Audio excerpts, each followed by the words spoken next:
शेवटी तो त्या भागातला जिल्हा परिषद पंचायत सदस्य तिथं आहेत तेव्हा त्यांना त्यांचं प्रतिनिधी म्हणून त्यांना त्यांच्या शेतकऱ्यांसाठी मी पण ते शेतकऱ्यांच्याच बरोबर आहे ना.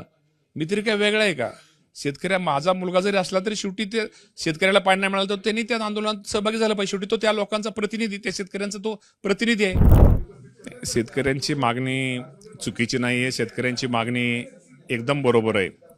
आणि जी आपल्याला माहिती आहे उन्हाळी रोटेशन आहे जे शेतकऱ्यांना मिळायला पाहिजे ते मिळालं नाही, त्यामुळे त्यांची पिकं जळालेली आहेत आणि आता काही पिकं जळण्याच्या मार्गावर आहेत. त्यामुळे निश्चित प्रकारे जलसंपदा विभागाचं खरं तर चुकीचं हे धोरण, चुकीचं त्यांचं नियोजन ह्यामुळे माझ्या शेतकऱ्याला इंदापूरच्या फटका बसलेला आहे. आणि निश्चित प्रकारे हा जाब विचारण्यासाठी शेतकरी तर आंदोलन करतायत आणि मी संपूर्ण माहिती घेण्यासाठी मी स्वतः इथं ऑफिसमध्ये इथं आलेलो आहे. आणि मी अधिकाऱ्याकडून माहिती घेतल्यानंतर मी शेतकऱ्यांना पण भेटायला जाणार आहे. नाही, कृषी मंत्र्याचाच मुलगा आहे आंदोलनात आहे, तो तुमच्या विरोधात आंदोलन करतो. विरोधातलं आंदोलन काय, शेवटी शेतकऱ्याचं आंदोलन, ह्यात काही विरोध कोणाला असंच कारण नाही.